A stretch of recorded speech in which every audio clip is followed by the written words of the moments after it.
Yeah, thank you, Madam Chair.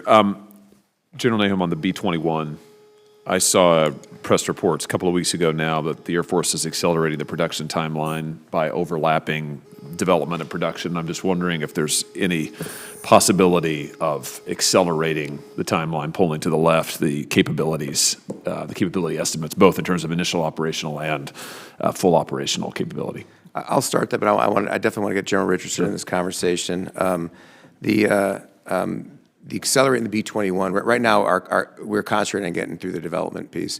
If there's any acceleration, it'll be after we develop a field. There may be some acceleration in the numbers we buy after we have a fielded aircraft. But right now, unless Duke, you know something, right now there's no acceleration. We're moving at a good pace, but we don't see an acceleration in the near term.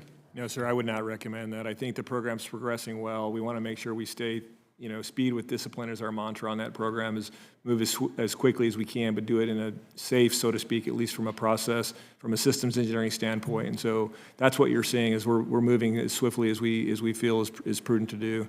And as General Nahum mentioned, I think once we get further along in the system verification review process, we should then look at doing that. Got it. Okay, got it. That's helpful. General Gostella, you mentioned, I think, agile combat employment earlier. Can I just ask you to come back to that? Give us a sense of what progress you've made on operationalizing that, and where have you met delays? If you have, what are your priorities for the coming year? So agile combat employment is absolutely critical to the future as we see air power, especially against a peer competitor. Americans are used to air power, Air Force winning in the air. We also have to win on the ground.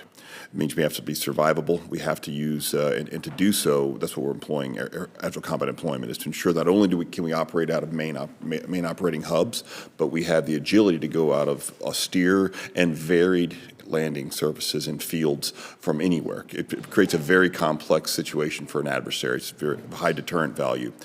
We are doing that in every, PACAF's been doing agile combat employment for a couple years now, same in CENTCOM, same in EUCOM. Every major command has been doing their version of agile combat employment, and what we're figuring out is best practices. It will take investment because there is a logistical element to agile combat employment to include investments in airfields as well as pre-positioning logistical kit, aircraft maintenance kit, things of that nature, and we're starting to hone in on what those requirements are to ensure that we can generate air power not only from main bases, but from austere and varied locations. So what's the next step here then in the progress of this? So we have already a draft CONOPS with quite long actually that shows some of the best practices. We're working on identifying ways to get the most out of the airmen that we have in terms of multi-capable airmen. So in other words, get airmen to do more than one additional primary job. How can they help each other to generate more with fewer individuals? We're also looking at how we can improve our logistics to get our logistics enterprise able to provide support even in austere locations. And so there's a lot of work there, a lot of experimentation going on, and we're happy to come and talk to you more in other settings if we could. Great, that's great, that's helpful. Last thing from me, General Nahum, palletized munitions.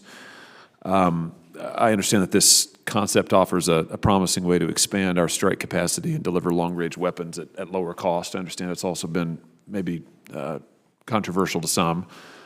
Can you talk a little bit about this, why you think the concept is promising? It just gives you another means to deliver a long-range ordnance. There are times in any campaign where certain airplanes have availability, and that's why if you look at the palletized munitions, it's fairly platform agnostic. You could do on a C-17, a C-130, and certainly a special ops C-130 as well. And it's going to give the combatant commanders some options to deliver ordnance in ways that he or she never thought about. Great, very good. That's all I've got. Thanks, Madam Chair.